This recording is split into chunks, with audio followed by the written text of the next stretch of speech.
கண்ணியத்திற்குரிய உலமாக்களே, பாசமிகு பெற்றோர்களே, எல்லா திறமைகளையும் வெளிக்காட்டுவதற்கும் சக போட்டியாளர்களே, அஸ்ஸலாமு அலைக்கும் வரஹ்மத்துல்லாஹி வபரகாத்துஹு.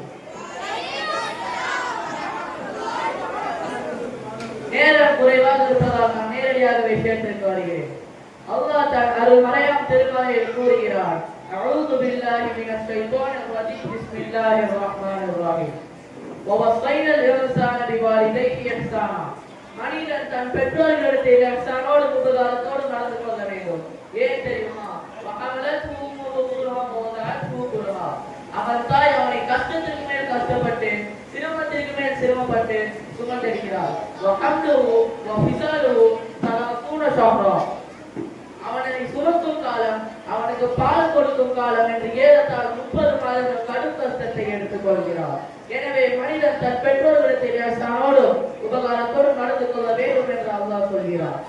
கண்ணியத்திற்குரியவர்களே, நீங்கள் எந்த குர்ஆனில் எந்த ஆயத்தை வேண்டுமானாலும் எடுத்து பாருங்கள். அல்லாஹ் தன்னை வணங்குவதற்கு முதலாக கூறுவது பெற்றோர்களுக்கு உபகாரம் செய்ய வேண்டுகிறார். ஏன் ஹதீஸுடைய எந்த கிதாபை வேண்டுமானாலும் எடுத்து பாருங்கள். மன்னிக்கப்படாத பாவமான சிறுக்கு கருத்து உலகத்திலே பெரிய பாவம் என்று நபி ஸல்லல்லாஹு அலைஹி வஸல்லம் அவர்கள் சொன்னது பெற்றோர்களுக்கு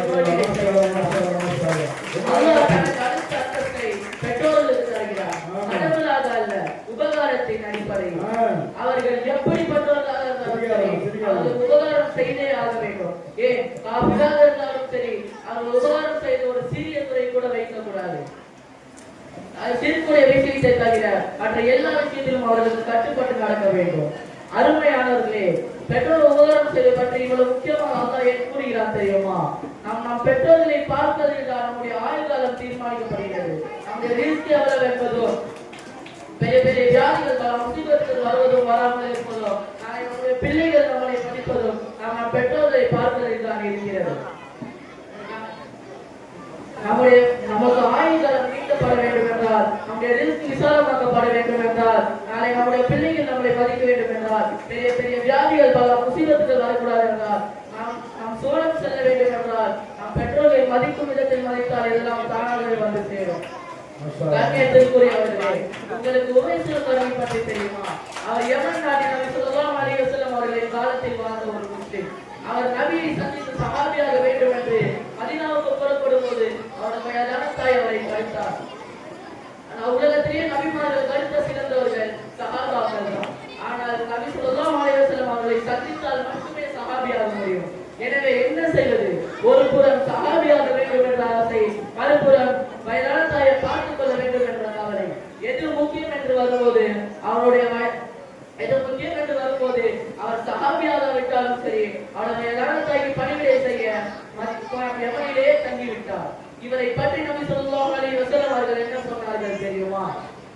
எவரை கண்டு ஷைத்தான் விரண்டு ஓடுவானோ அந்த உமர் ரலியல்லாஹு அன்ஹு அவர்களிடம் நபி ஸல்லல்லாஹு அலைஹி வஸல்லம் சொன்னார்கள், உமரே, உவைசுல் கர்ணி என்று ஒரு யமனிலிருந்து ஒரு காலத்தில் வருவார். அவர் அல்லாஹ்விடம் எந்த துஆ கேட்டாலும் அல்லாஹ் அதை தந்து விடுவார். எனவே உங்களுக்கு துஆ செய்யுமாறு கேட்டுக்கொள்ளுங்கள் என்றார்கள். கண்ணியத்திற்குரியவர்களே, இன்று நேர நபர்கள் அவர்கள் தன் வீட்டில் தன் பெற்றோரை வைத்திருப்பதை பெரிய பாரமாக நினைக்கிறார்கள். ஆனால் என்ன தெரியுமா?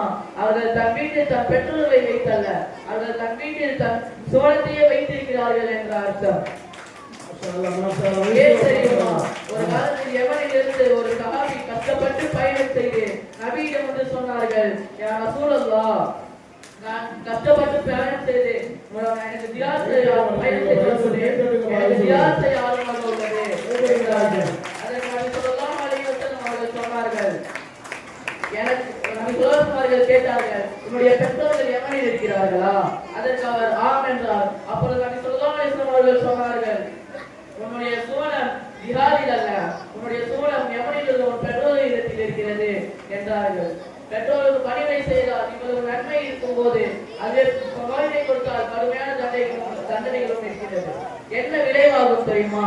அவருடைய ஆயுள்காலம் சுருக்கப்படும், அவருடைய ஈமான் ஆகத்தில் சென்று முடியும், அவர் மவுத் நேரத்தில் அவர் வாயில் களிமா வராது.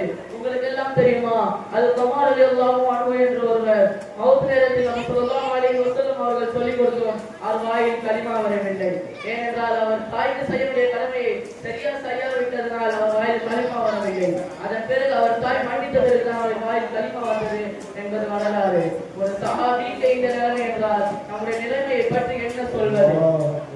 கண்ணியத்திற்குரியவர்களே, எந்த நாளாக இருந்தாலும் சரி, ரமலான் மாதமாக இருந்தாலும் சரி, லைலத்துல் கத்ராக இருந்தாலும் சரி, பராத் இரவாக இருந்தாலும் சரி, எந்த நாளிலும் மன்னிக்கப்படாத பாவம் பெற்றோருக்கு முன்னாடி செய்வதுதான்.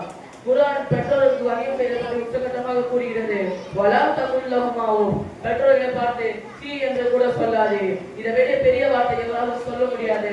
எனவே பெற்றோருக்கு உபகாரம் செய்யக்கூடிய நல்ல பிள்ளைகளாக அல்லாஹ் ஆக்கி வைப்பானாக. ஆமீன்.